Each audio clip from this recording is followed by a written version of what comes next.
السلام عليكم ورحمة الله وبركاته. إن الحمد لله نحمده ونستعينه ونستهديه ونستغفره ونعوذ بالله من شرور أنفسنا ومن سيئات أعمالنا. من يهده الله فلا مضل له ومن يضلل فلا هادي له. أشهد أن لا إله إلا الله وحده لا شريك له وأشهد أن محمدا عبده ورسوله. اللهم صل وسلم على محمد وعلى آله وصحبه والتابعين بإحسان إلى يوم الدين وبعد. Rabbi syrah li sadri, wahai Tuhanku, lapangkanlah dadaku ini, wa yassir li amri, dan permudahkanlah urusanku, wahlul 'uqdatam min lisani, dan uraikanlah kekeluhan lidahku, yafqahu qawli, supaya mereka memahami kata-kataku ini. Saudara-saudari, sahabat-sahabiah, muslimin muslimat, mudah-mudahan dirahmati dan diberkati oleh Allah Subhanahu wa taala.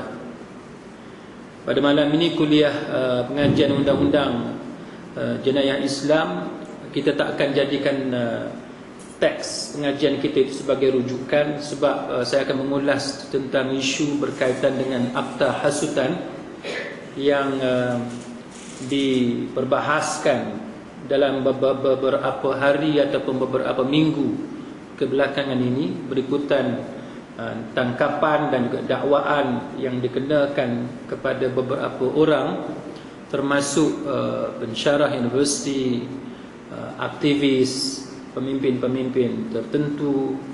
Maka adalah penting untuk kita melihat isu ini dari sudut agama kita, berdasarkan kepada nas yang ada di dalam Al-Quran ataupun hadis Nabi sallallahu alaihi wasallam, serta kita memahami bagaimana Sedition Act ataupun akta hasutan itu diperkenalkan ke dalam negara kita, supaya dengan kombinasi perbahasan dari sudut nas syarak dan pada masa yang sama perbahasan dari sudut ilmu keduniaan itu, kita dapat digest, kita dapat hadam dengan baik.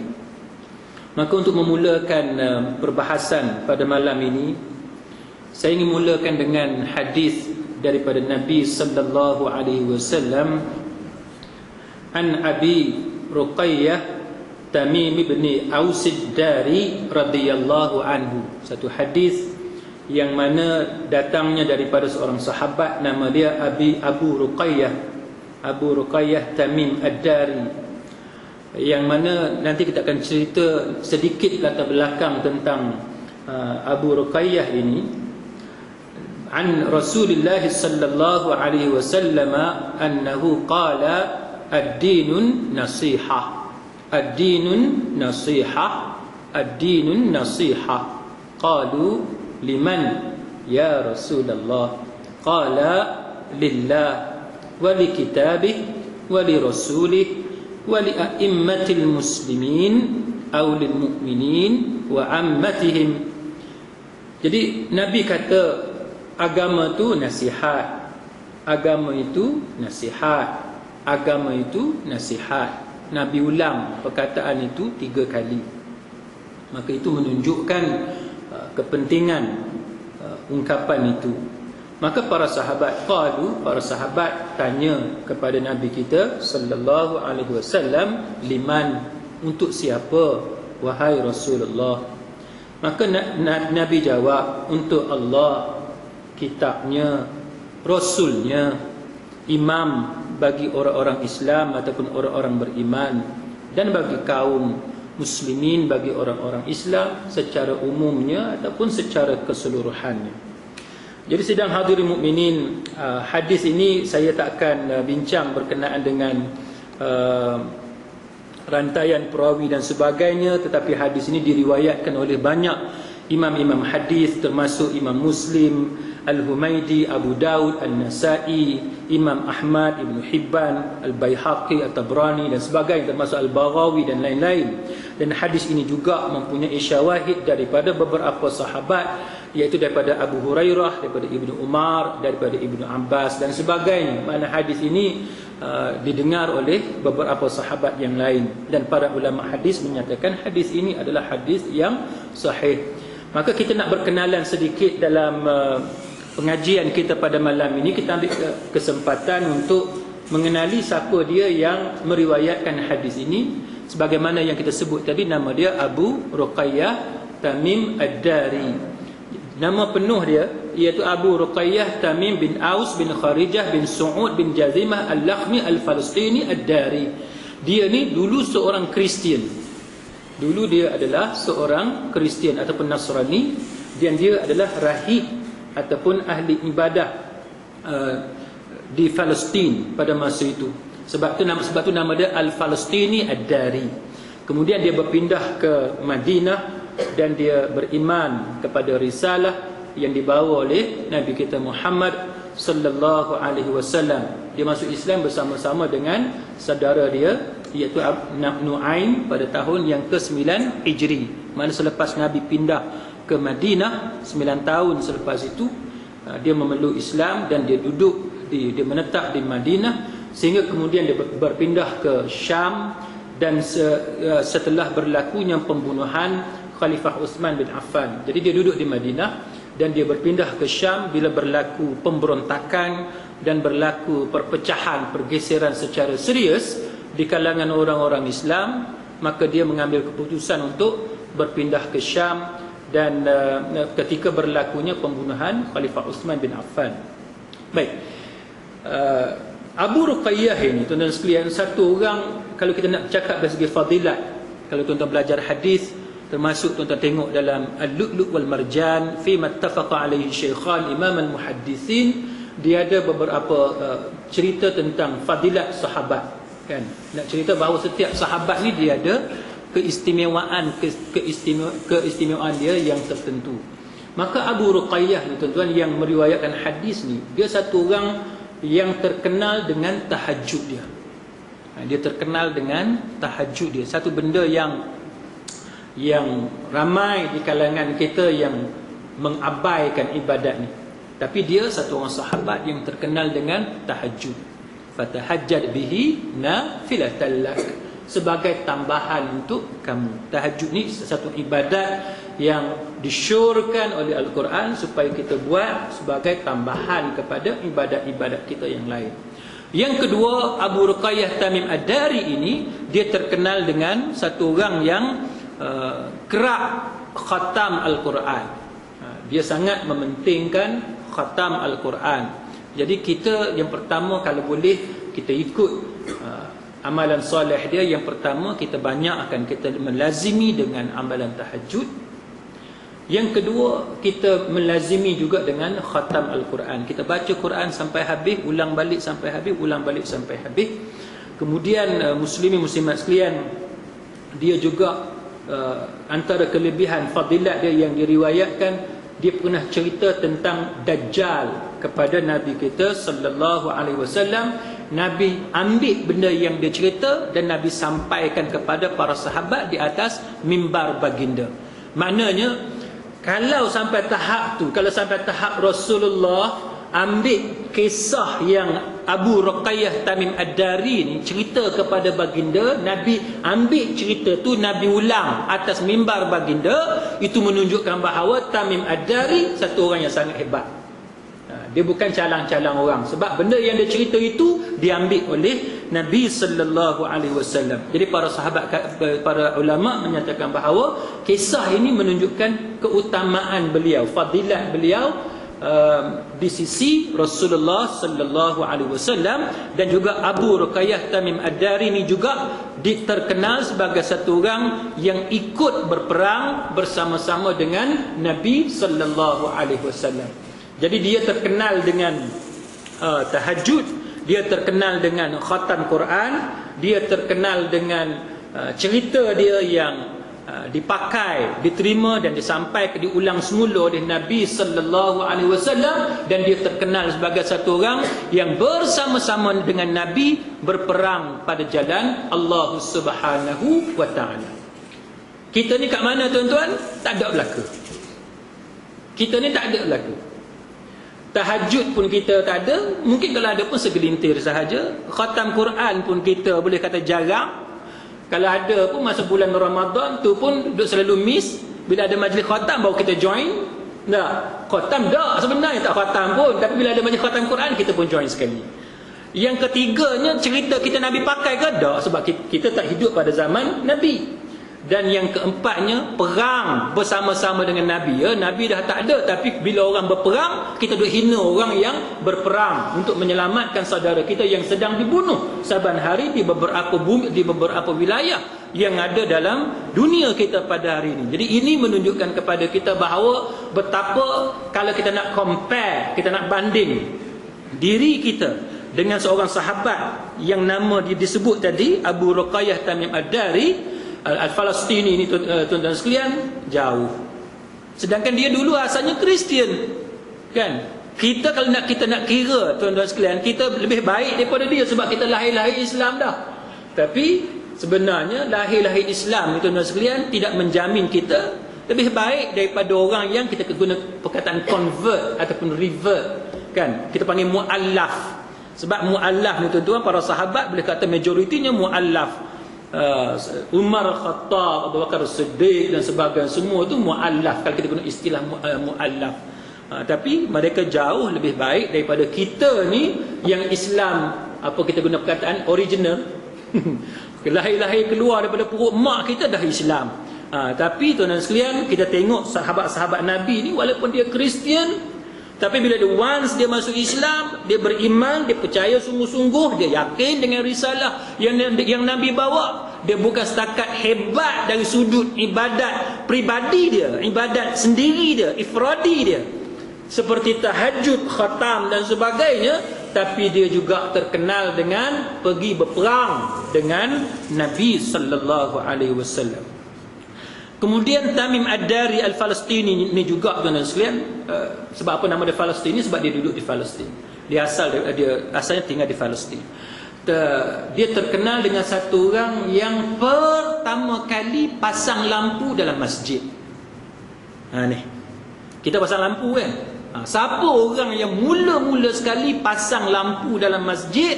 Nama dia Abu Ruqayyah Tamim Ad-Dari. Kan? Dia ni orang yang pertama pasang lampu. Siapa yang mula-mula cipta telefon? Apa, Graham Bell? Kita mengaji zaman sekolah rendah dulu kan.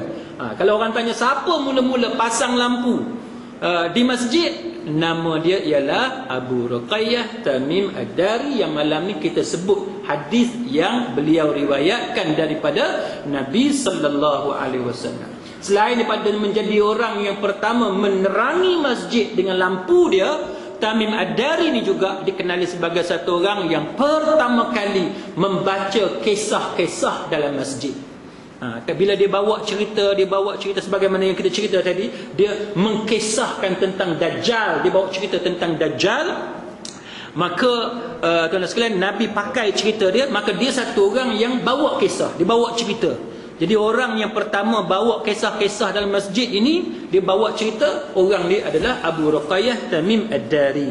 Jadi saudara-saudari muslimin muslimat, itu adalah secara ringkas latar belakang hadis ini dan juga perawi dia. Maka kita tengok sekejap apa yang dimaksudkan oleh hadis ini.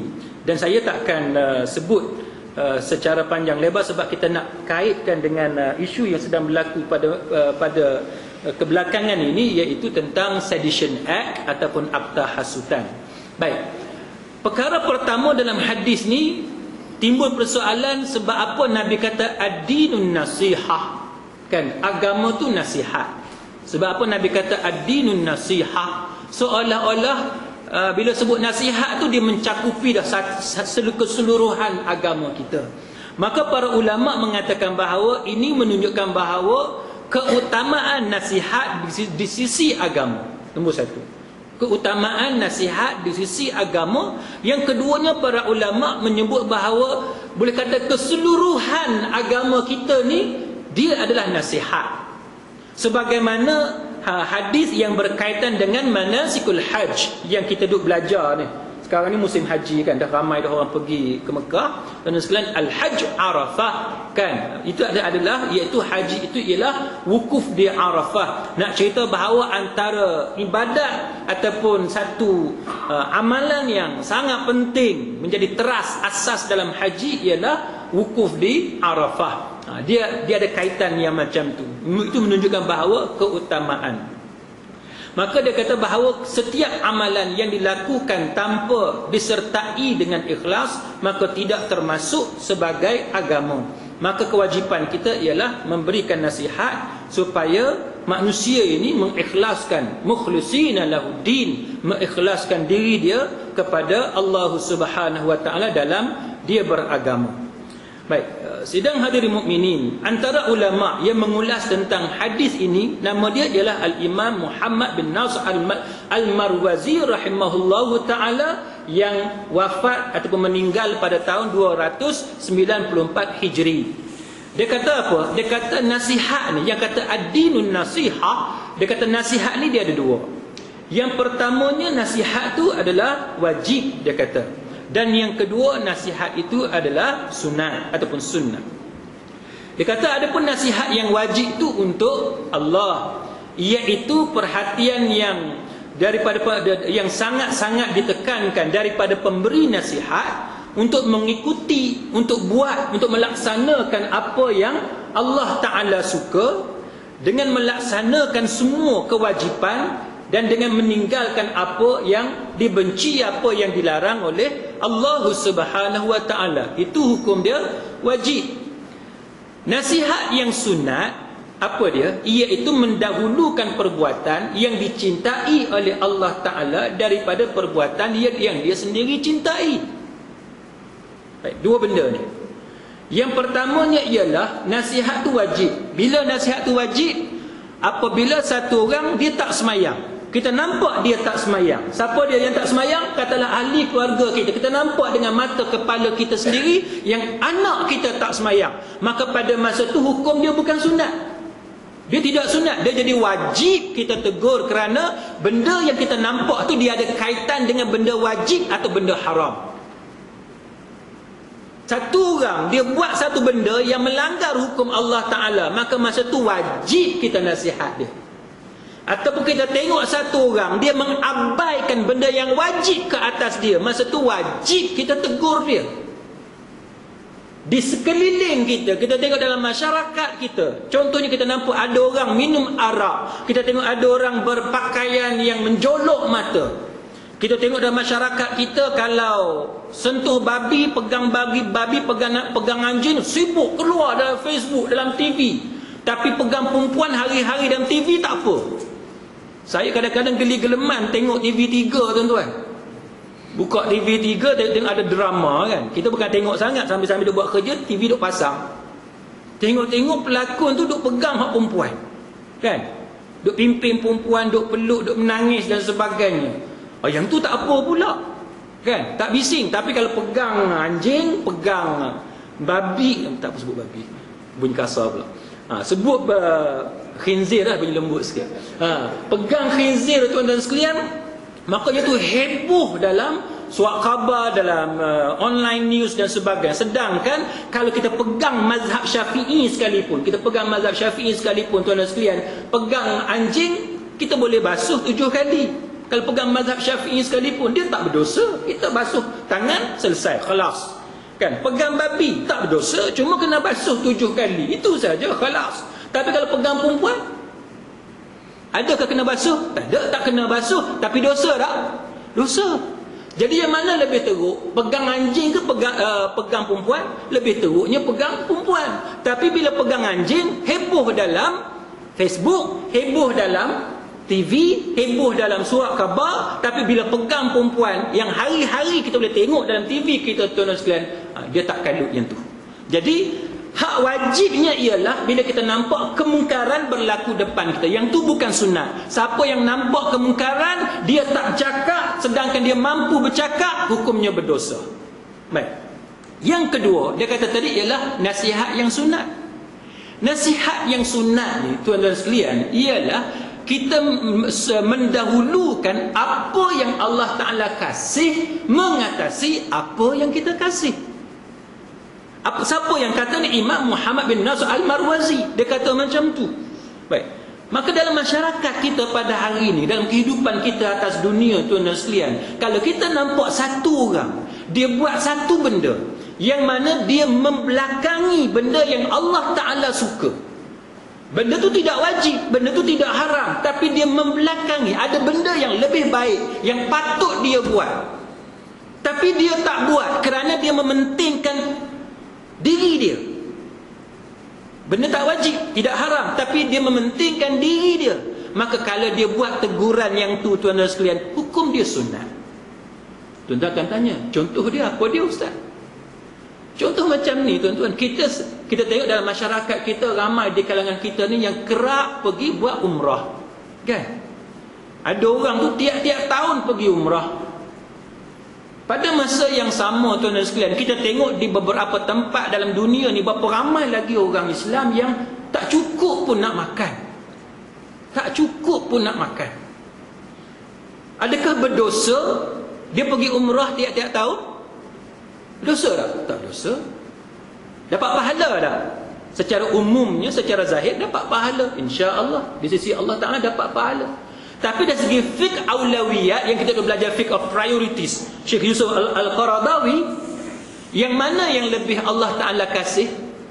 Tuan-tuan, kalau tuan-tuan khatam buku tulisan Syekh Yusuf Al-Qaradawi, kita dah boleh buat kesimpulan. Dalam buku tu sendiri, Syekh Yusuf Al-Qaradawi sebut tentang keutamaan memberi penekanan kepada masalah ummah yang kelaparan, yang tidak ada wang untuk buat sekolah, untuk mengaji dan sebagainya, mengatasi ibadat pribadi, ibadat ifradi, benda hak pribadi. Buat umrah ni tak ada sangkut paut dengan masyarakat, kita seorang je dapat kebaikan. Maka Syekh Yusuf Al-Qaradawi kata yang utamanya ialah kita kurangkan umrah tu, kita guna duit yang banyak bagi kepada orang yang lebih memerlukan. Tuan-tuan, baru-baru ni saya pergi forum di Terengganu yang dianjurkan oleh sebuah ma'had tahfiz. Saya tak mau sebut nama orang ni, tuan-tuan sekalian. Dia ni satu orang yang terkenal sebagai yang terlibat dalam industri muzik. Tidak secara langsung. Tidak secara langsung. Saya tak tahu lah istilah apa dia ni. Apa, penulis lirik. Penulis lirik kan? Tuan-tuan ni tahu tak? Lirik tu apa? Tahu tak lirik? Kau sebut lirik pun tak tahu. Tahu lirik kan? Dia ni terkenal. Kalau saya sebut nama dia, tuan-tuan semua kenal. Siapa dia ni? Penulis lirik yang terkenal dalam negara kita. Dan dia ni banyak karangan-karangan dia ni menjadi rujukan di institusi pengajian, di sekolah. Jadi dia dapat banyak royalty dan sebagainya, tuan-tuan sekalian. Jadi nak jadi cerita, tuan-tuan, bila saya pergi forum ni, jadi sahabat-sahabat kita pun duk cerita latar belakang masjid dan sebagainya, ma'had tahfiz dan lain-lain. Dia cerita bahawa si hamba Allah ni, perempuan dia ni, perempuan, kebetulannya datang ke Terengganu, dan dia orang ni ajak hamba Allah ni untuk pergi tengok projek pembinaan ma'had tahfiz dengan masjid dan sebagainya. Tuan-tuan, dia pun pergi ziarah, dia tengok. Bila dia tengok tu, tuan-tuan sekalian, dia pun setuju nak guna istilah apa? Derma. Nak derma kepada institusi pengajian tersebut. Tuan-tuan nak tahu dia derma berapa? Hamba Allah ni yang terlibat dalam industri muzik, yang menyebabkan semua orang tenganga. Dia setuju bagi derma, tuan-tuan sekalian. Kalau saya tak silap dengar, dan dia orang sebut banyak kali, 264,000. 264,000. Tuan-tuan ada duit banyak tu. Yang geling kepala 3 orang je saya nampak. Mana semua ni ada duit lah, 264,000. 264,000. Saya cerita kat isteri saya kata, kita pun tak pernah tengok duit sebanyak tu. Tapi ada hamba Allah yang terlibat dalam industri muzik, walaupun dia tak menyanyi, dia hanya duk buat lirik lagu, dan dia buat banyak tulisan dia yang menjadi rujukan di sekolah dan sebagainya. Dah tentu dia dapat banyak royalty. Tapi cuba tuan-tuan bayang berapa banyak duit dia, rezeki yang Allah Ta'ala anugerahkan kepada dia, dan dia tak kedekut untuk dia infak, dia belanjakan bagi maslahah masyarakat, kebaikan masyarakat. Dia tak guna untuk diri dia seorang. Tapi bila dia tengok ada satu masjid dalam pembinaan, mahtafiz untuk kegunaan pelajar-pelajar yang menghafal Quran, dan dia tahu bahawa wang itu akan dimanfaatkan semaksimum mungkin untuk pada jalan Allah Subhanahu wa Ta'ala, dia tidak teragak-agak untuk keluar 200,000 lebih pada jalan Allah Ta'ala. Dan saya beritahu tuan-tuan sekalian, sebenarnya dia memang setiap tahun dia akan cari satu tempat untuk dia derma sebanyak tu. Kebetulannya rezeki tempat tu tuan-tuan sekalian, bila dia tengok tu kebetulan memang dia duk tengah cari untuk tahun tu kat mana dia nak bagi 200,000 lebih.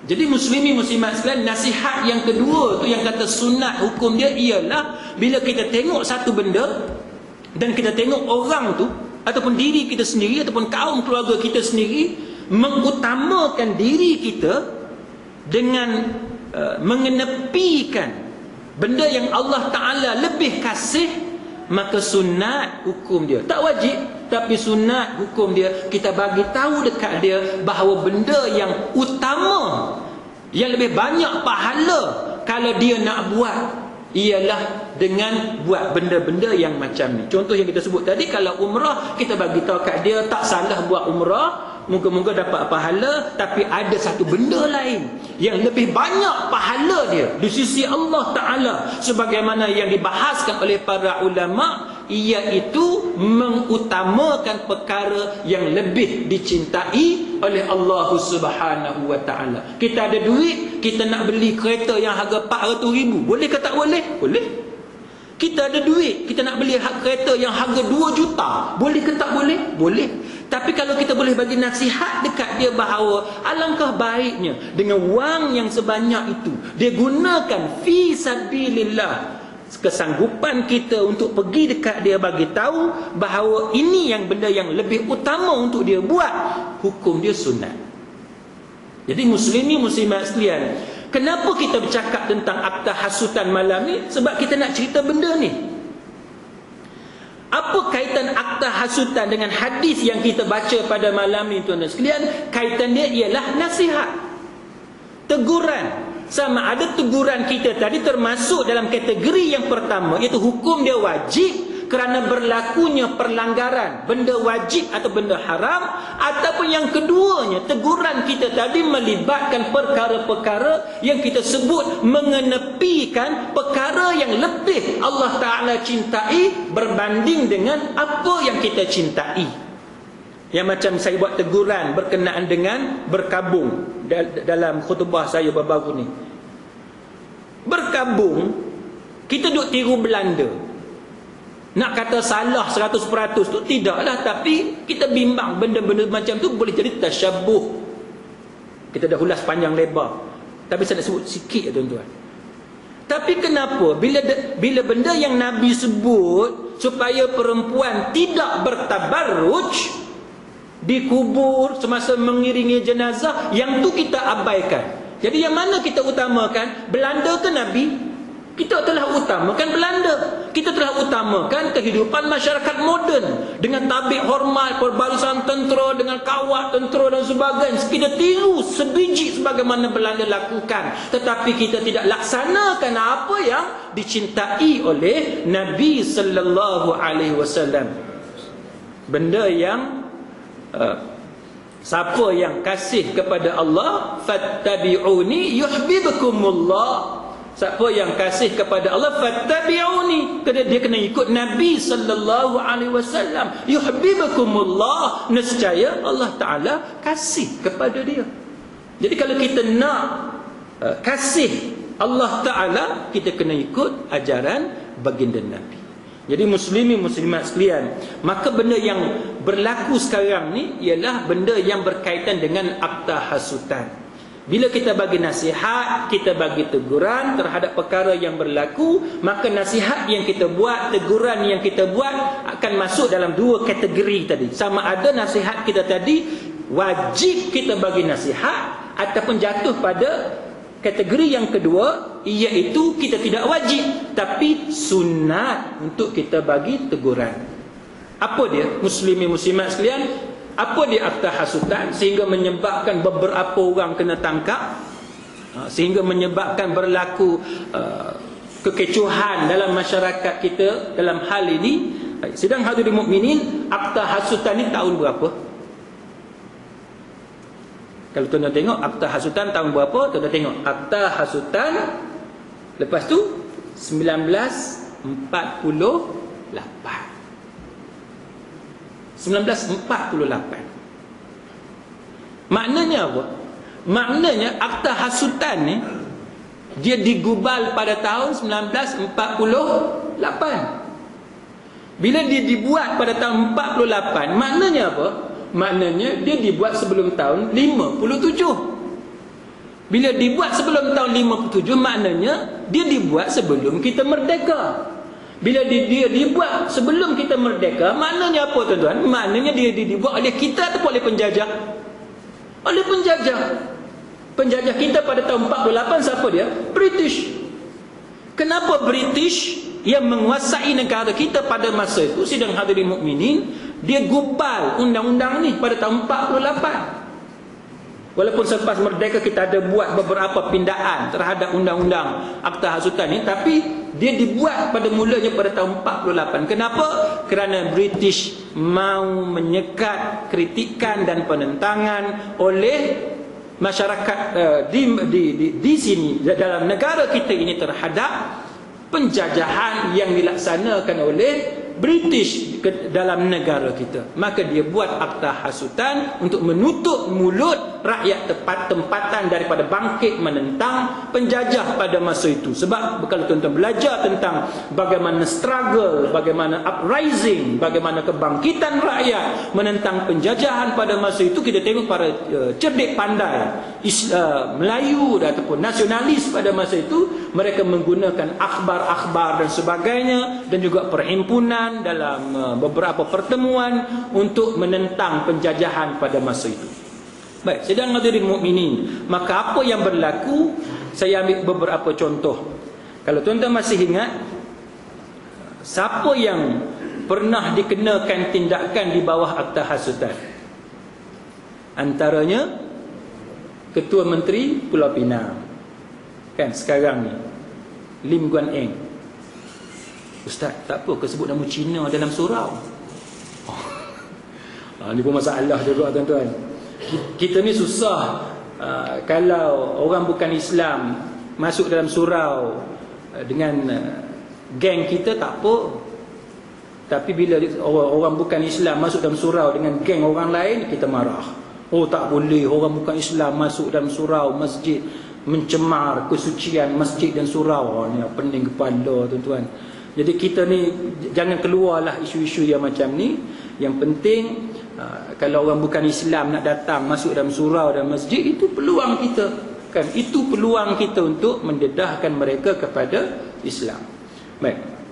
Antara orang yang pernah dikenakan tindakan ialah Lim Guan Eng, apabila pada tahun 1998 dia menuduh peguam negara pada masa itu sebagai gagal untuk mendakwa Ketua Menteri Melaka pada masa itu dalam kes rogol seorang pelajar sekolah. Dia panggil statutory rape. Baik, statutory rape ni apa dia? Bagi siapa yang dah ikut kuliah kanon jenayah, kita dah ulas. Yang dimaksudkan sebagai statutory rape ialah wanita ataupun kanak-kanak ataupun perempuan yang berusia di bawah 16 tahun. Walaupun dia setuju untuk melakukan hubungan tersebut, tapi persetujuan dia itu tidak diiktiraf di sisi undang-undang kerana dia dianggap sebagai belum baligh. dia dianggap sebagai belum balik.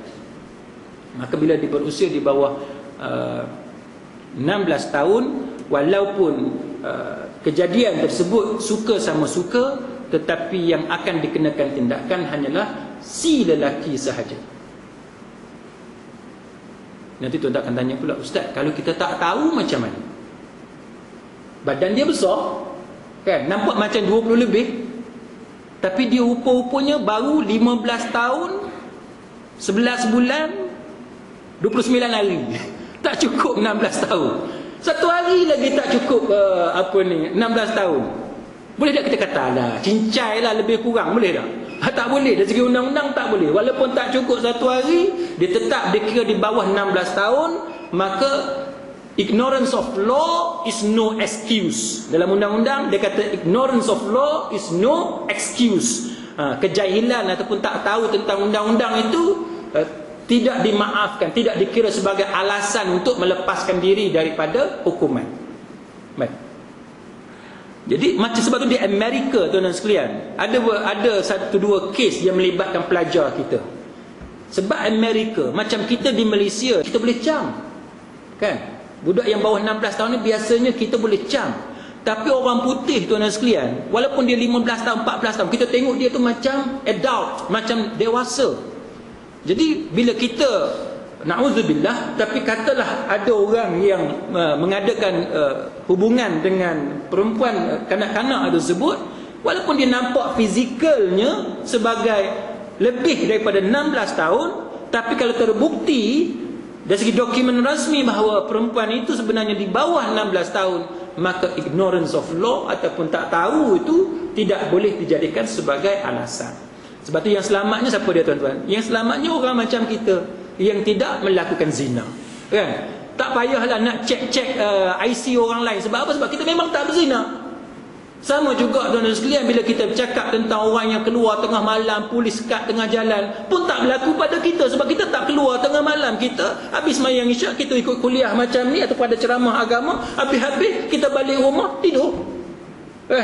Mana itu ada kehidupan orang macam kita. Tapi orang lain, tuan-tuan sekalian, 2 pagi, 3 pagi, dia kita guna istilah merangkak daripada satu pub ke satu pub sebab dia mabuk. Sebab tu kita boleh tengok ada perbalahan, ada tikam, ada tembak dan sebagainya. Pukul 4 pagi, 5 pagi bergaduh macam yang berlaku kepada 2 orang pelajar perubatan yang buat latihan di Sarawak ke Sabah, kan? Yang kena tikam dekat dada tu. Semua tu berpunca daripada perbuatan yang minum arak daripada satu pub ke satu pub yang lain. Jadi apabila Lim Guan Eng, tuan-tuan sekalian, dia mempertikaikan dan dia mengatakan bahawa pendakwa raya gagal mengambil tindakan terhadap Ketua Menteri Melaka atas tuduhan statutory rape ataupun rogol mengikut undang-undang terhadap seorang kanak-kanak pelajar sekolah, maka Lim Guan Eng dikenakan hukuman berdasarkan akta hasutan.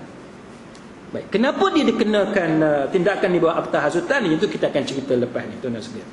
Baik, sama juga muslimin muslimat sekalian, apa yang dikenakan kepada beberapa pemimpin politik yang lain yang saya tak mau sebut nama dia dan sebagainya, termasuk Marina Yusof dan sebagainya, yang dikenakan tuduhan sedition ataupun kita kata hasutan kerana mendakwa sebuah parti politik dalam Barisan Nasional sebagai buat provokasi terhadap pembunuhan Cina dalam insiden 13 Mei dan sebagainya. Maka ini adalah antara beberapa contoh public figure yang dikenakan tindakan di bawah akta hasutan. Dan yang terbaru yang tuan-tuan boleh tengok dalam akhbar, beberapa orang termasuk seorang ustaz kita, termasuk seorang pensyarah universiti dan sebagainya yang ditahan dan didakwa di mahkamah di bawah akta hasutan. Dan untuk pengetahuan tuan-tuan sekalian, akta hasutan ni hukuman dia ialah penjara 3 tahun ataupun denda RM5,000 ataupun kedua-duanya sekali. Jadi denda tu tak adalah risau sangat, kan? Denda tu tak risau sangat. Sebab kalau RM5,000 mungkin kena denda RM3,000 ataupun RM2,000 dan sebagainya. Tapi yang risau sikitnya ialah penjara selama 3 tahun. Siapa yang kerja kerajaan, kalau dia kena penjara 1 hari, dia berhadapan dengan kemungkinan dikenakan tindakan tata tertib. Ataupun kalau kena denda sebulan gaji ataupun lebih sebulan gaji, maka dia juga akan berhadapan dengan tindakan tata tertib. Jadi saya ada banyak kes klien saya yang berjumpa yang menghadapi masalah-masalah macam ni. Masalah-masalah di mana kalau kena denda menyamai 1 bulan gaji, ataupun kalau kena penjara sehari ataupun lebih daripada sehari. Penjara sehari ni tuan-tuan sekalian, kita tak pergi ke penjara. Kita hanya duduk di mahkamah tu, tunggu sampai pukul 4, pukul 5 petang, habis waktu pejabat boleh balik. Itu penjara 1 hari. Jadi penjara kita tak kenal pun, tak nampak pun penjara. Sebab tak berbaloi. Takkanlah habis kes pagi tu hantar ke penjara, lepas tu petang awak keluar balik. Memang tak berbaloi. Jadi siapa kena penjara 1 hari, dia tunggu dalam mahkamah tu sampai petang habis waktu pejabat, dia boleh balik. Kalau lagu tu syok ustaz, syok. Kalau syok masuk lah. Kalau siapa kerja kerajaan, dia akan dikenakan tindakan tata tertib. Walaupun 1 hari penjara, walaupun tak masuk penjara, duduk dalam bangunan mahkamah, akan dikenakan tindakan tata tertib. Kecuali majikan dia tak tahu, kan? Ataupun kecuali dia kerja kerajaan tapi dia pergi bagi tahu dia duduk menjaja tepi jalan. Tu tak apalah, kan? Awak kerja apa? Kan? Awak kerja apa? Saya jual goreng pisang. Kat mana? Kat Bertam. Berapa pendapatan sebulan? Tak tentu. Kalau hari hujan banyak mana, kalau hari tak hujan banyak mana. Lebih kurang berapa? Lebih kurang RM500 sebulan. Nah, maka kena penjara 1 hari. Adakah dia akan berhadapan dengan tindakan tata tertib dengan majikan dia? Majikan dia tak tahu, maka dia terlepas. Yang susah nak lepas ni tuan-tuan sekalian, kalau kerja kerajaan macam tuan-tuan tak jadi masalah. Tuan-tuan cakap lagu lain, tak dapat dikesan siapa majikan. Tapi yang susah nak kesan, yang mudah dikesan ialah polis dengan tentera. Sebab polis dengan tentera IC dia lain.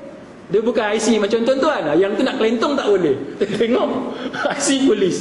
Yang tu malang. Siapa yang kerja polis dia malang. Sebab tu tuan-tuan sekalian, pengalaman saya bila kendalikan kes polis yang khaluat ataupun tentera yang khaluat, ataupun polis yang ataupun tentera yang didapati berkahwin di Siam, kan, di Thailand, mereka menghadapi masalah.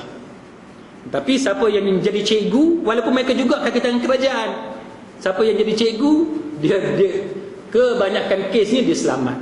Sebab masalah tadi. Jadi muslimin muslimat sekalian, sekarang kita nak tahu apa dia yang dikatakan sebagai kesalahan di bawah akta hasutan, sehingga menyebabkan bila kita belajar agama, kita diajar ad-dinun nasihah. Kita diajar bahawa dia kata agama tu nasihat. Sehingga kan Nabi ulang 3 kali nak tunjuk keutamaan bagi nasihat. Dan sebagaimana para muhaddisun, dia berbincang tentang hadis ni, kenapa Nabi guna perkataan ad-din nasihah, seolah-olah agama ni keseluruhan tu nasihat. Tiba-tiba bila kita bagi nasihat, bila kita bagi teguran, kita berhadapan dengan satu akta yang dipanggil sebagai akta hasutan. Baik, apa dia kesalahan dia?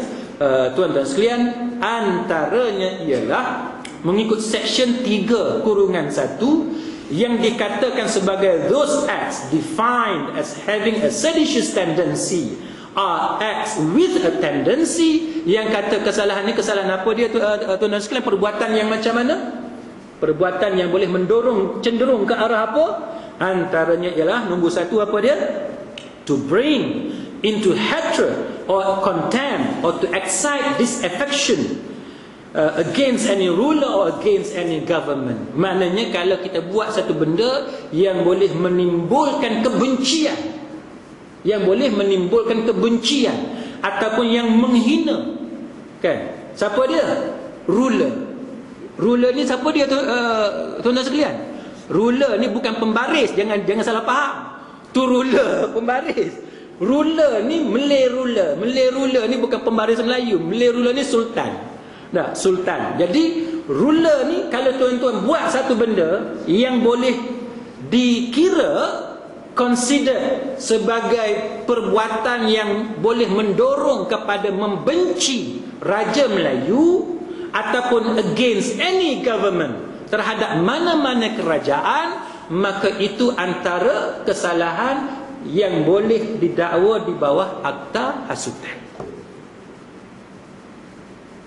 Benda ni tuan-tuan sekalian, ni yang jadi masalah. Bila tuan-tuan kritik sultan, boleh ke tak boleh? Ni masalah. Bila tuan-tuan bagi nasihat, tuan-tuan bagi nasihat kat mana? Dalam Facebook. Bagi nasihat dalam Facebook. Macam mana? Surat terbuka untuk Sultan Melaka, contohnya lah kan. Sultan Melaka. Sultan Melaka nakal sangat. Kita tulis Sultan Melaka. Katalah ada Sultan Melaka lah. Nanti sebut nama Sultan betul kan, saya kena charge pula. Nanti tuan-tuan tak ada kuliah pula kan. Jadi kita bagi contoh Sultan Melaka senang. Sultan Melaka dia tak boleh charge saya. Jadi katalah tuan-tuan tulis surat terbuka untuk Sultan Melaka. Tuan-tuan tulis 1, 2, 3, 4. Apa benda yang tuan-tuan rasa Sultan Melaka buat salah? Adakah itu hatred? Adakah itu yang dianggap sebagai mendorong supaya orang ramai membenci Sultan Melaka ataupun mana-mana sultan dalam negeri ni? Ni yang kita nak kena bincang, tuan-tuan sekalian. Adakah bila kita nasihat orang, adakah bermakna kita benci orang tu? Tuan-tuan panggil anak kita, bagi nasihat kat dia, Man, pasal apa Man ni malas belajar? Kalau Man malas belajar, kek lagi Man jadi penarik beca, ni kek lagi Man rumah buruk, atap bocor, nanti Man nak makan apa? Kalau Man rajin belajar, nanti Man boleh jadi lawyer pula, Man boleh jadi doktor, Man boleh jadi tokoh korporat dan sebagainya. Adakah itu bermakna kita benci anak kita? Anak kita tak semayang, kita panggil dia, kita rotan sikit dekat punggung dia atau dekat kaki dia, macam tu, rotan sikit je. Adakah itu bermakna kita benci ke anak kita? Oh tuan-tuan, pening. Itu bukan benci, itu nasihat. Takkan bagi nasihat, teguran, kritikan kepada seseorang, kepada sahabat kita, kepada masyarakat kita, kepada kerajaan, itu boleh dianggap sebagai hatred. Itu tidak benci, kita sayang. Sebab kita sayang tu kita bagi nasihat. Anak ibu bapa punya sayang ke anak, ambil UPSR darjah 6, ambil cuti seminggu mak ayah. Seminggu cuti. Tuan punya tu nak bagi tumpuan anak ni supaya anak boleh ambil kuasa. Cuti seminggu. Kalau tidak ayah cuti, mak cuti. Kalau tidak dua-dua sekali cuti, tuan-tuan sekalian. Saya tengok pasal apa orang ni ada kat rumah. Cuti. Pasal apa cuti, tanya dia. Anak nak periksa. Anak darjah berapa? Darjah 6. Tu dia. Darjah 6 dah ambil cuti. Kalau nanti tingkatan 3 lagu mana? Punya sibuk cuti dengan semayang, hajat, baca Yasin, tiba-tiba bocor pula soalan. Bocor pula, habis kena ulang pula periksa. Ni hak terbaru, English pula bocor lagi pening, tuan-tuan sekalian. Seorang cikgu kata tak, ada banyak, ada lagi subjek lain yang juga bocor. Tuan-tuan, nak tanya ikhlas, tuan-tuan sekalian. Nak tanya ikhlas. Ni dalam ni sudahlah kan. Yang video ni kita lupakanlah dia. Dalam ni sudahlah. Nak tanya tuan-tuan, ni kali pertama ke bocor? Tuan-tuan pun tahu. Ini bukan kali pertama bocor. Bocor ni, takrif zaman sekarang ialah kalau semua orang tahu, itu baru bocor. Kalau ada segelintir tahu, yang itu tak dikira bocor walaupun dia tahu bahawa benda tu dah bocor dah. Ni masalah. Cuba tuan-tuan bayang, darjah 6 pun sampai bocor soalan. Cuba tuan-tuan bayang di peringkat universiti macam mana. Cuba tuan-tuan bayang. Baik, itu yang pertama. Kesalahan kalau tuan-tuan buat benda ni yang mendorong ke arah, cenderung ke arah menimbulkan kebencian kepada raja ataupun menghina raja ataupun mana-mana kerajaan, maka itu boleh didakwa di mahkamah sebagai kesalahan di bawah Seksyen 3 Akta Hasutan. Baik. Yang kedua, baik, kita ambil yang ada kaitan. Yang ketiga, to bring into hatred. Kita buat satu benda yang boleh menyebabkan kebencian ataupun menghina kepada kepada apa yang kita sebut sebagai pentadbiran keadilan. Maknanya kehakiman, sistem kehakiman dalam negara ini ataupun di mana-mana negeri, ataupun menimbulkan penentangan terhadap yang di-Pertuan Agong ataupun mana-mana sultan di mana-mana negeri, ataupun menimbulkan apa yang kita sebut sebagai menyebabkan perbalahan kaum dan kumpulan kaum dalam masyarakat kita, ataupun kita mempertikaikan, to question any matter, right, status, position, privilege, sovereignty dan sebagainya. Kita mempertikaikan apa-apa berkaitan dengan hak, status, kedudukan, keistimewaan yang dilindungi oleh beberapa peruntukan dalam bahagian yang ketiga Perlembagaan Persekutuan. Contohnya dalam artikel 152, 153 dan 181 dalam Perlembagaan Persekutuan. Contohnya hak keistimewaan orang-orang Melayu dan sebagainya. Maka bila kita buat benda-benda macam ni, maka itu boleh dikenakan dakwaan di bawah Seksyen 3 Akta Hasutan tahun 1948. Jadi muslimin muslimat sekalian, benda-benda macam ni, apabila benda ni berlaku, tuan-tuan sekalian, maka timbullah beberapa persoalan. Adakah bila tuan-tuan mempertikaikan sultan, bila tuan-tuan mempertikaikan kerajaan, bila tuan-tuan mempertikaikan peguam negara, ataupun tuan-tuan bercakap bahawa Sabah boleh keluar daripada Malaysia, itu boleh menyebabkan dianggap sebagai satu kesalahan di bawah Akta Hasutan? Ni contoh sekarang ni, ada yang kena tangkap sebabnya dia cuba menimbulkan kacau bilau, sebabnya dia mencadangkan supaya Sabah keluar daripada Malaysia. Tuan-tuan sekalian, yang ni menimbulkan masalah. Sebab apa menimbulkan masalah? Adakah bila satu orang dia tak suka kepada Malaysia dan dia mengajak Sabah, katalah dia ni rakyat Sabah ataupun pemimpin Sabah, dia mengajak Sabah supaya keluar daripada Malaysia, itu dikira sebagai menimbulkan kebencian? Kita buat comparison, perbandingan. UK sekarang ni, dia akan berhadapan dengan satu pungutan suara di Scotland. Rakyat Scotland sekarang ni, dia akan buat pungutan suara, nak undi, nak tengok berapa ramai yang mahu Scotland keluar daripada United Kingdom dan berapa ramai yang nak kekal dengan United Kingdom. Kita tengok dalam TV tadi pun, press conference oleh Perdana Menteri Britain mengatakan bahawa dia sangat-sangat mengharapkan supaya Scotland kekal dengan England di dalam United Kingdom. Adakah timbul kekacauan, tuan-tuan sekalian? Tak timbul kekacauan. Mereka sangat profesional, mereka sangat gentleman, mereka sangat saling faham memahami, walaupun mereka tak setuju. Kan? England tak setuju Scotland keluar, berpisah daripada England dalam United Kingdom. Sebab tu dia panggil United Kingdom. United Kingdom ni apa dia? Kerajaan bersekutu. Sebab beberapa negara, England, Wales, Scotland, Northern Ireland, mereka bercantum dan membentuk satu kita kata satu kerajaan yang besar yang dipanggil sebagai United Kingdom. Melayunya kerajaan bersekutu, sebab beberapa negara bergabung. Tapi tuan-tuan sekalian, orang putih ni, dia satu benda yang bagus dengan orang putih ni, dia boleh respect. Walaupun dia tak setuju, tapi dia boleh respect hak masing-masing. Awak bersama dengan kami. Sebab apa tuan-tuan sekalian? Tuan-tuan belajar sejarah. Kan Scotland dia kalah dengan England dalam perang. Kan? Bila dia kalah dengan England, maka Scotland bersama dengan England membentuk United Kingdom bersama-sama dengan Wales dan juga Northern Ireland. Tuan-tuan tahu sejarah di Ireland, macam mana peperangan, letupan bom dan sebagainya. Siapa yang ada anak yang belajar di Belfast, di Northern Ireland, dia tahu ada beberapa tempat yang tidak selamat. Sampai hari ini pun dia ada beberapa tempat yang tidak selamat sebab adanya benda-benda yang macam ni, kerana ada penentangan di kalangan beberapa pihak yang tak puas hati. Tapi tuan-tuan sekalian, bila Scotland nak keluar daripada berpisah dengan England daripada UK, tuan-tuan sekalian, mereka boleh buat secara aman. Okey, serah kepada rakyat Scotland buat keputusan nak bersama kami ataupun nak keluar daripada kami.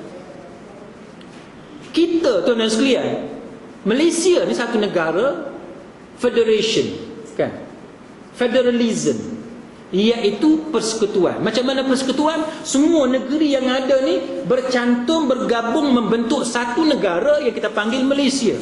Maka negara ni asalnya setiap negeri dia ada sultan masing-masing, tapi mereka bergabung membentuk Malaysia. Maka mereka ada hak untuk keluar daripada Malaysia.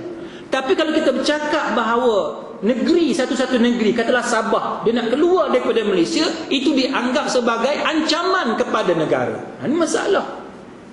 Sepatutnya kita boleh saling hormat menghormati. Awak nak dengan Malaysia, okey, kita sangat seronok. Tapi kalau awak tak mau bersama dengan kami dalam Malaysia, walaupun kami sedih, tapi itu hak kamu untuk keluar daripada Malaysia. Sebagaimana kamu dulu nak bersama kami, kamu juga sekarang boleh buat keputusan untuk keluar daripada kami. Tapi kita sanggup tak buat macam tu? Sanggup tak buat macam tu? Tak sanggup. Sebab apa tak sanggup, tuan-tuan sekalian? Kerana ada hasil, kerana ada kekayaan di Sabah yang mana kalau dia keluar, tuan-tuan sekalian, akan menyebabkan kerugian yang besar kepada Malaysia. Sebab tu kita sangat-sangat sensitif kalau isu Sabah ataupun Sarawak ataupun mana-mana negeri, katalah Terengganu dan sebagainya, nak keluar daripada Malaysia. Tapi orang putih, tuan-tuan sekalian, walaupun mereka tidak beriman kepada Allah dan Rasul, tapi mereka lebih Islamik dalam soal ni. Kamu ada hak, kamu ada kebebasan, tentukan.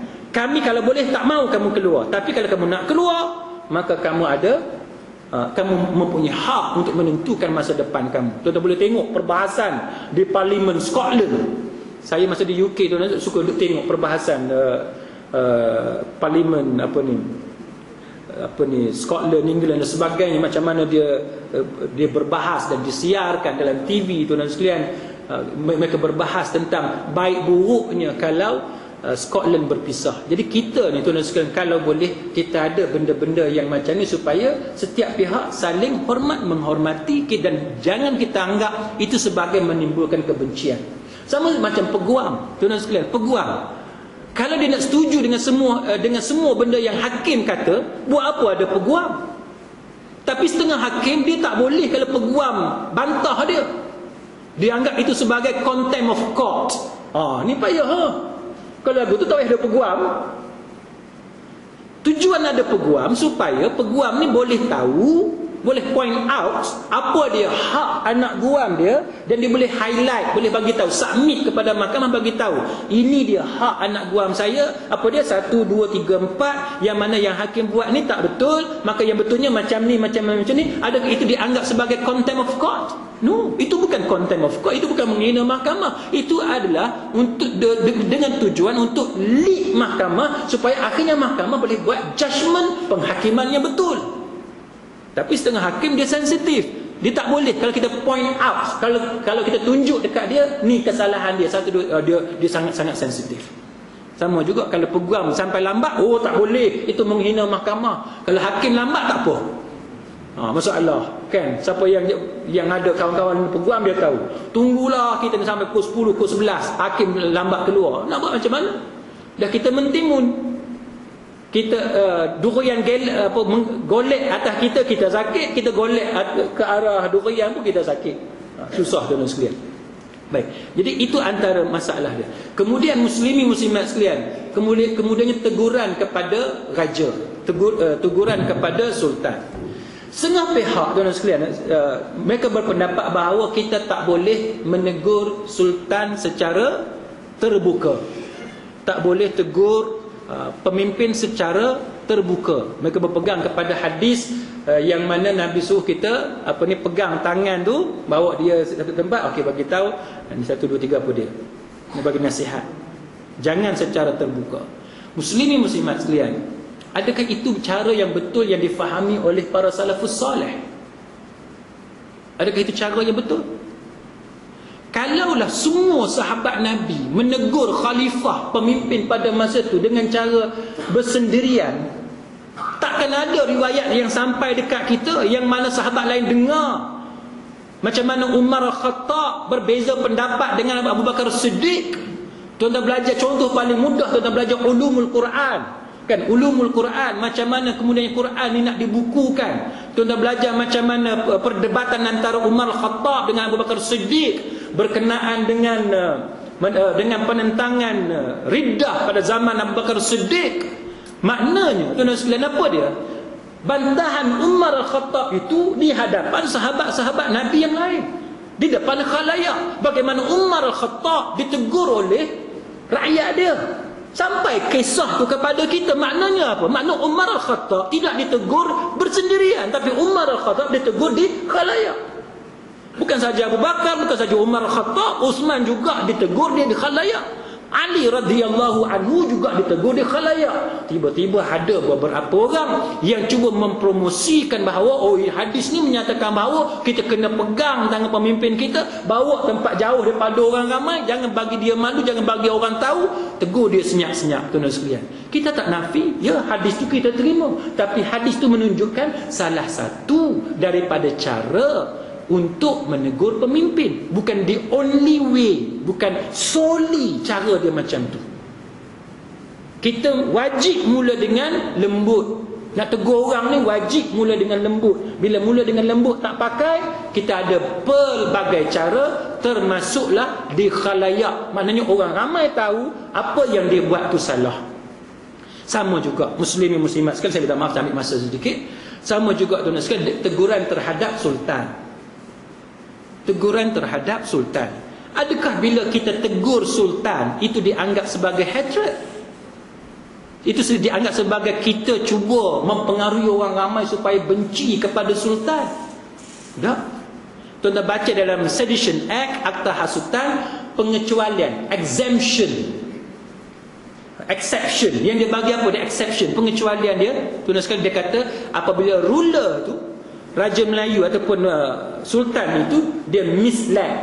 Bila dia misled, dia keliru, maka bila kita nak perbetulkan kekeliruan dia itu, maka itu dianggap sebagai bukan hasutan.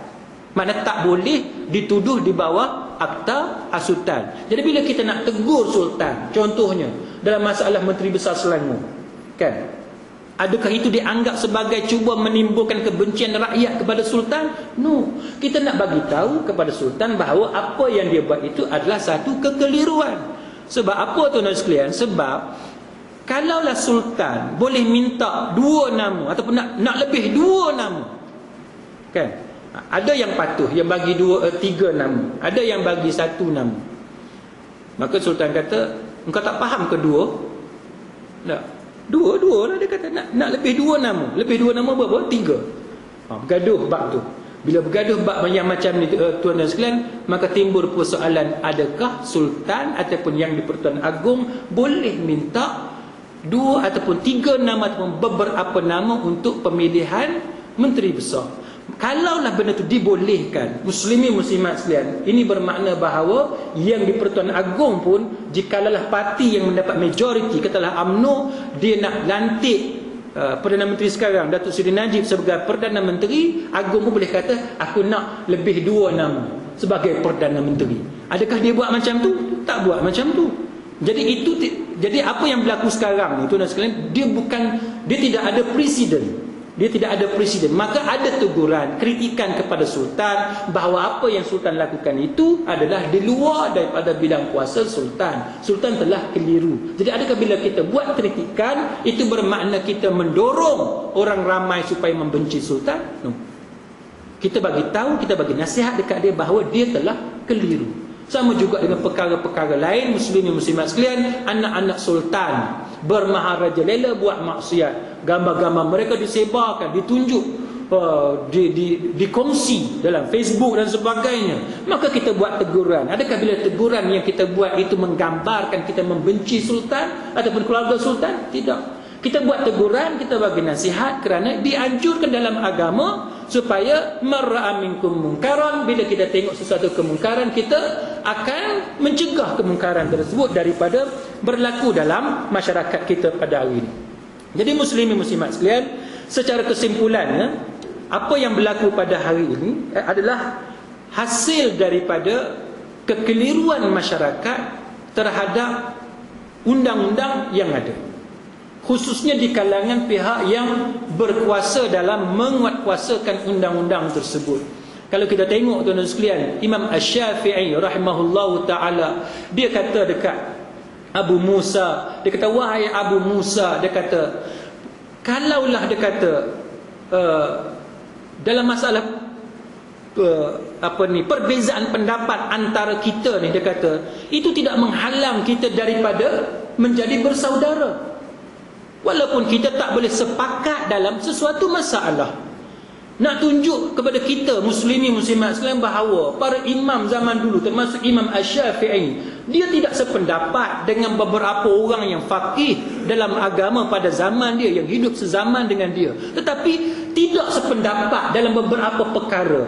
Perdebatan dalam sesuatu masalah, dalam sesuatu isu, itu tidak menggambarkan bahawa kita bermusuh. Malah dia kata kita tetap bersaudara. Itu kata-kata Imam Asy-Syafi'i kepada Abu Musa. Jadi sama dengan kita, tuan-tuan sekalian, bila kita kritik pemimpin, bila kita kritik kerajaan, bila kita kritik sultan, kenapa pula kita dianggap sebagai menghasut? Kita bukan menghasut, tapi kita nak memperingatkan kepada mereka bahawa mereka telah melencong, terkeluar ataupun tersasar daripada landasan yang betul. Kita bagi tahu yang betulnya macam ni.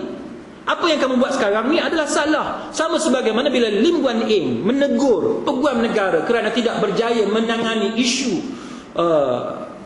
statutory rape yang dilakukan oleh Ketua Menteri Melaka pada masa itu ada satu teguran. Kenapa peguam negara dia tidak ambil tindakan terhadap Ketua Menteri Melaka pada masa itu, tapi dia ambil tindakan terhadap pengkritik yang mengkritik cara dia bekerja. Jadi ini bertentangan dengan hadis Abu Ruqayyah yang kita baca sebentar tadi, iaitu ad-dinun nasihah, ad-dinun nasihah, ad-dinun nasihah. Jadi kalau pihak berkuasa dalam negara kita benar-benar ingin menegakkan agama Allah Subhanahu wa taala, maka sepatutnya mereka menggalakkan rakyat supaya memberi teguran, memberi nasihat, membuat kritikan terhadap apa-apa yang dianggap sebagai tidak benar, dan hendaklah mereka menghormati perbezaan pendapat, dan berbeza pendapat itu tidak boleh dianggap sebagai permusuhan, tidak boleh dianggap sebagai kebencian, tidak boleh dianggap sebagai hatred, tapi dia kena anggap itu sebagai satu elemen bahawa oleh kerana berlakunya satu kesalahan, maka orang yang membuat teguran itu dia kasih kepada kita, dia nak selamatkan kita daripada kemurkaan Allah Ta'ala. Sama ada nasihat itu tergolong dalam golongan yang pertama, iaitu nasihat yang wajib, ataupun dia termasuk dalam kategori yang kedua, iaitu nasihat yang disunatkan, yang dianjurkan dalam agama. Wallahu alam.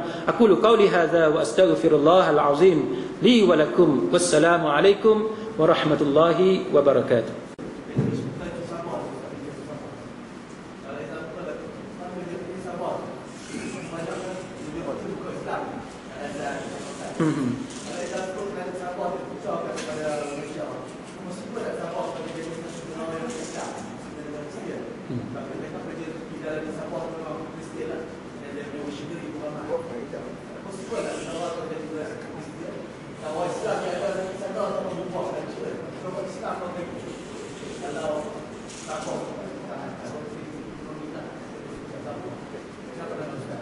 Baik, wallahu alam.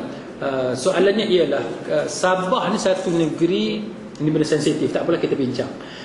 Satu negeri yang kita anggap sebagai, kalau saya dibenarkan guna istilah ni, satu negeri yang kritikal. Kritikal dalam erti kata sebabnya ialah komposisi kaum, populasi kaum itu tidak menyebelahi kita orang Islam. Ya, maksudnya ialah sebagaimana yang sahabat kita kemukakan tadi, katalah Sabah ni berpisah daripada kita.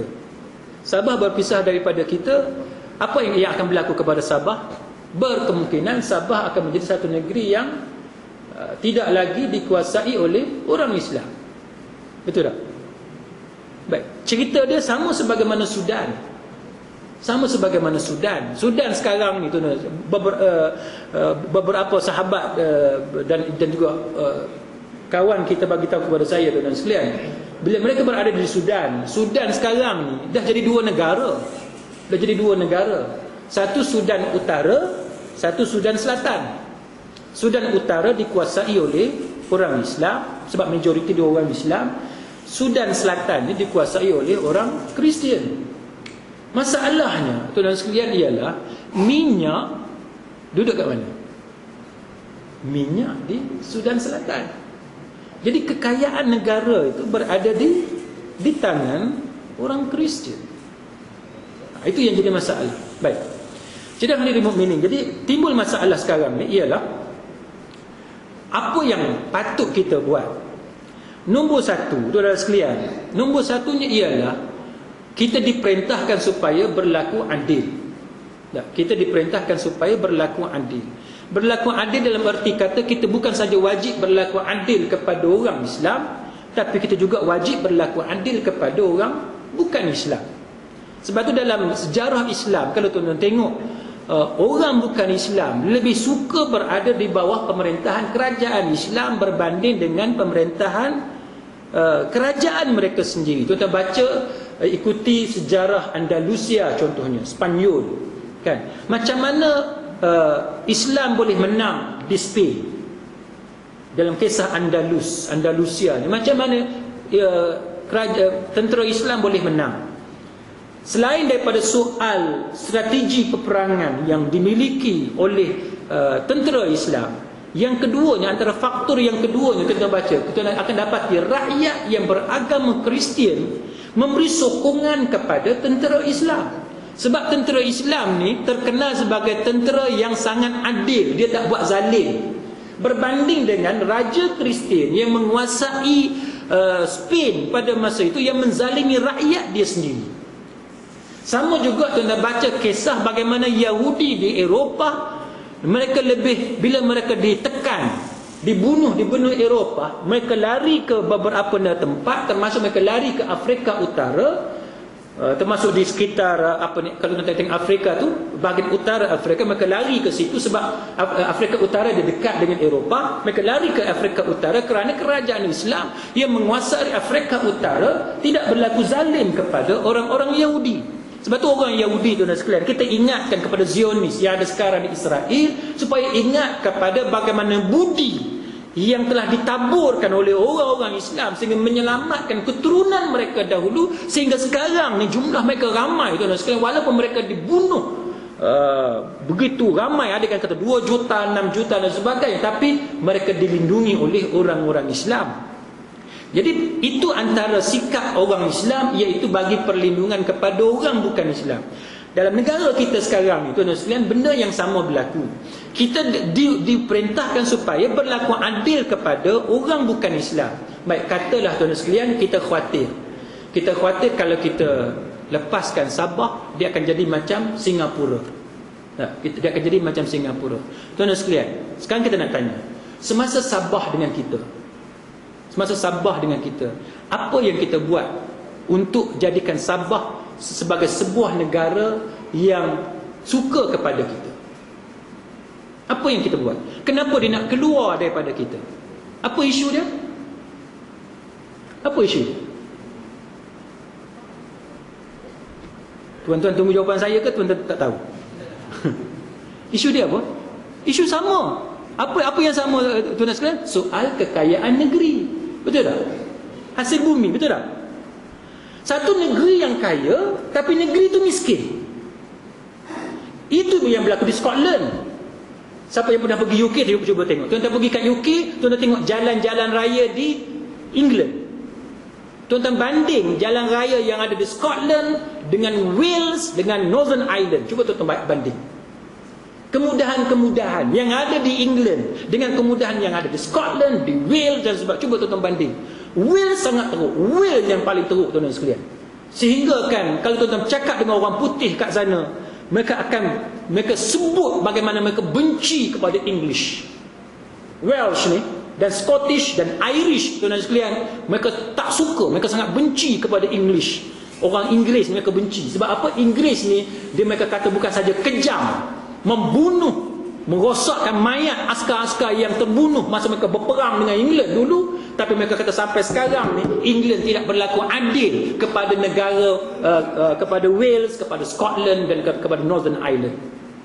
Itu yang menyebabkan Scotland fikir, oleh kerana hasil bumi ni di negara aku banyak, tapi dihisap, disedut oleh England, aku tak dapat apa. England duk perelokkan negara dia, yang belah aku ni engkau tak perelokkan, buat apa aku duduk bersama kamu, baik aku keluar. Sama juga kita dengan Sabah, tuan-tuan sekalian. Sabah tu majoriti dia adalah orang bukan Islam.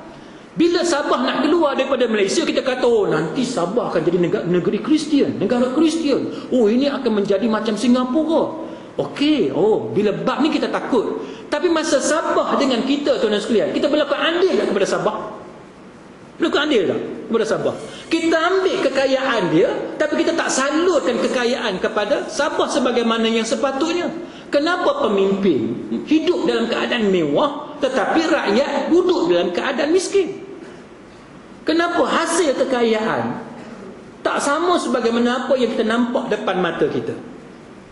Ni, tuan-tuan sekalian. Jadi kalau tuan-tuan tanya saya setuju bahawa Sabah, kalau dia keluar daripada Malaysia, dia akan dikuasai oleh kaum ataupun agama lain. Tapi kalau tuan-tuan benar-benar sensitif benda-benda yang macam tu, satu caranya ialah kita ambil kekayaan dia, kita pulangkan kekayaan itu dengan memberi kemudahan-kemudahan, kemodenan yang sepatutnya, infrastruktur yang sepatutnya sesuai dengan kekayaan yang kita ambil daripada negara tersebut. Terengganu, negeri yang paling kaya dari sudut apa dia? Hasil bumi, tapi antara negeri yang miskin. Sebab apa? Sebab hasil tadi tidak disalurkan semula kepada rakyat sebagaimana yang sepatutnya. Kelantan, hasil bumi dia kita ambil, tapi kita tak pulangkan balik kepada negeri tersebut sebagaimana yang sepatutnya. Jadi itu yang kita petikaikan. Jadi jawapan saya, tuan-tuan sekalian, benda-benda yang macam ni kita kena berlaku adil.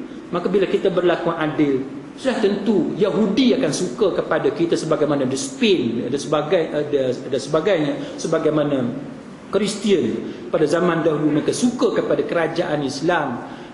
Ini terbukti kerana keadilan pemerintahan kerajaan Islam. Wallahu a'lam. Ya. Dia ada soalan daripada penonton di rumah. Dia rasanya tak faham, tak faham lah. Soalan keluar daripada konteks dia tentang orang menjual beli emas. Lepas tu dapat bulan-bulan, total yang dia dapat tu akan dapat lebih tinggi. Yang tu soalan. Orang yang jual beli emas, dia main permainan jual beli emas, dia akan dapat keuntungan. Mungkin untuk bulan-bulan akan dapat lebih tinggi. Orang tak faham soalannya. Okey. Wallahu a'lam. Saya pun tak berapa faham soalan tu, tapi kita buat andaian lah, andaian. Tuan-tuan, bila kita jual beli ni, antara benda yang paling penting tuan-tuan mesti tengok ialah kontrak. Dalam bahasa muamalah ni dia panggil akad. Orang Melayu bila sebut akad, yang dia duduk fahamnya aku jual aku beli, dia duduk faham yang tu. Baik, yang aku jual aku beli tu dalam mazhab Syafi'i kena zahirkan akad jual beli. Tapi maksud akad ni, akad ni dia bahasa Arab. Dia bahasa kita sekarang ni kita panggil kontrak. Maknanya jual beli kita tu betul-betul kontrak jual beli ke ataupun kontrak apa? Baik, bagi siapa yang tak berapa familiar dengan muamalat, contoh dia macam ni. Macam tuan-tuan guna kad kredit. Tuan-tuan guna kad kredit bank apa? Katalah bank Islam, Islamic Bank, kan? Cara Islam ni. Kita perlu fikir macam mana kita berhutang. Kita berhutang tapi kita bayar lebih. Sedangkan kita belajar sebelum ni, kalau hutang 100, bayar 100. Mana boleh bayar 150? Betul tak? Betul kan? Tetapi walaupun tuan-tuan ada kad kredit, tapi akad dia bukan akad hutang yang sebagaimana yang kita faham. Tapi akad dia akad antara yang biasa dipakai ialah akad bai'ul inah. Bai' inah ni tuan-tuan sekalian ialah akad yang popular, kontrak yang popular yang diguna pakai. Maknanya bank tu dia akan jual kepada kita satu benda, kita beli daripada dia, kita jual balik sehingga menyebabkan ada keadaan keberhutangan sehingga akhirnya kita ni kena bayar. Itu contoh antara benda yang popular di kalangan bank yang kita panggil sebagai hilah ataupun hiyal. Satu yang kita panggil sebagai legal stratagem ataupun legal ruses dalam Islamic banking. Jadi sama juga dalam jual beli emas ni. Saya tak berapa faham persoalan, tapi ini andaian saya. Kalau jual beli, baik. Soalan yang pertamanya ialah kita kena cek adakah jual beli emas yang kita terlibat tu memang betul-betul jual beli.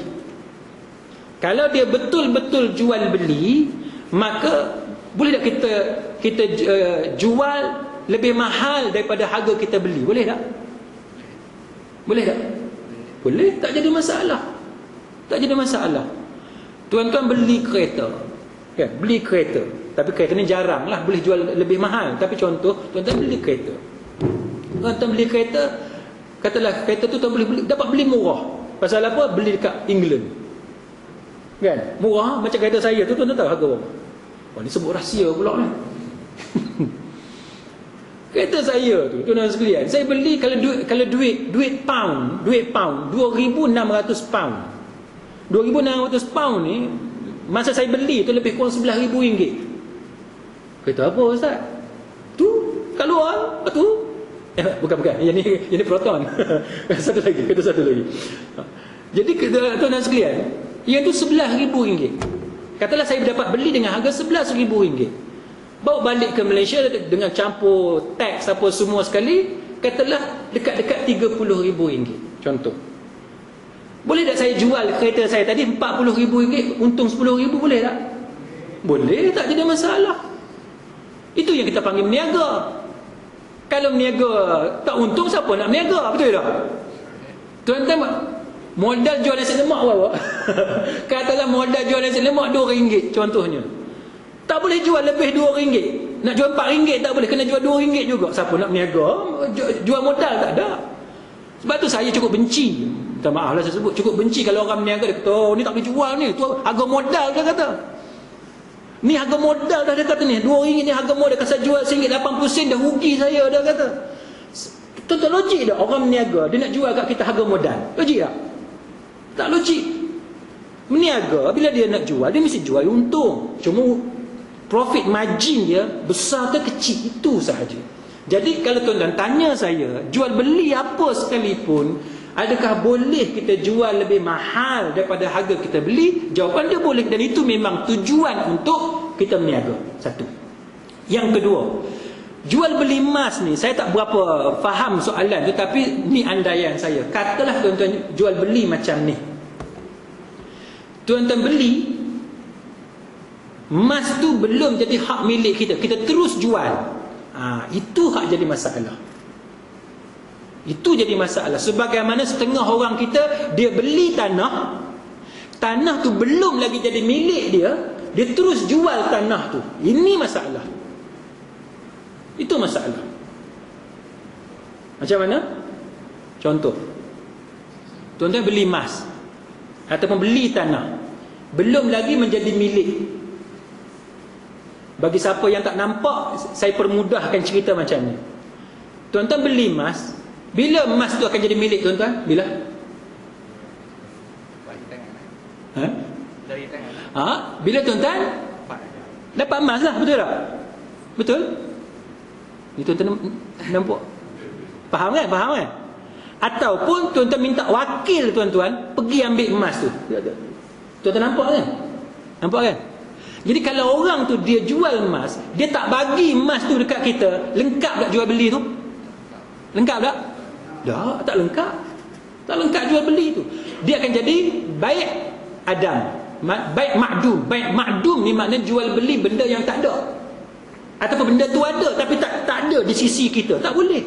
Baik makdum ni sama sebagaimana tuan-tuan jual benda yang atas langit. Apa dia? Burung. Burung tu terbang. Aku jual burung. Burung tu dah terbang. Macam mana nak jual? Kena tangkap burung tu dulu.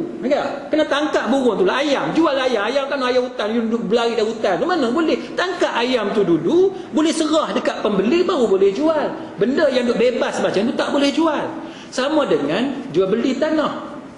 Berapa orang yang kena dekat Kuala Lumpur? Yang kena ni, yang terkena ni pula tuan-tuan, gagam pensyarah, gagam profesor sebuah universiti. Ramai gagam pensyarah ni dekat Gombak ni. Cerdik belaka, ada DR belaka tu, doktor belaka. Tapi semua kena tipu.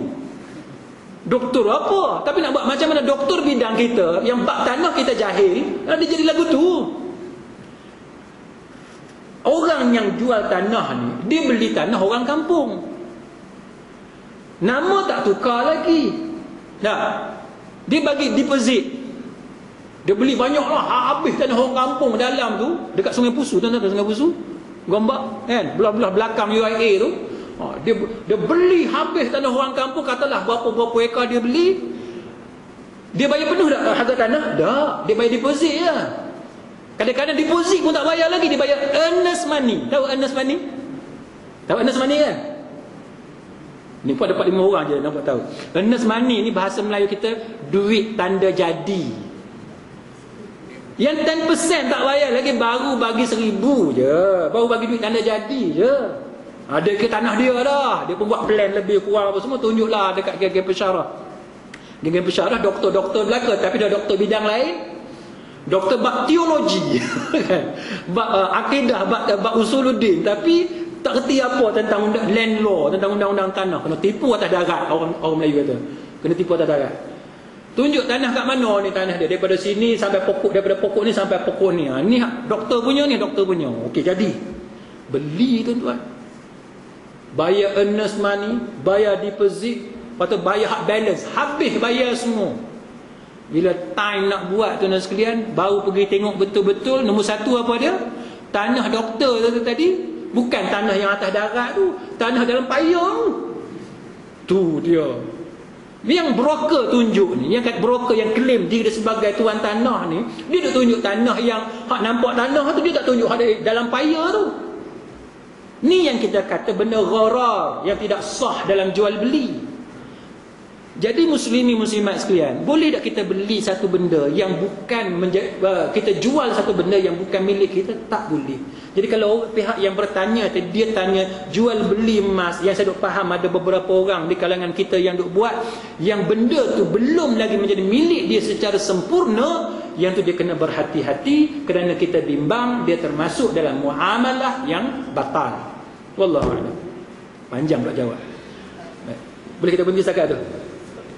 Boleh Jadi muslimin muslimat sekalian, mudah-mudahan sebab sedikit ada pahala, bukan sebab sedikit, kita mengharapkan pahala yang berlipat kali ganda di sisi Allah Subhanahu wa taala. Aku qauli hadza wa astaghfirullahal azim li wa lakum.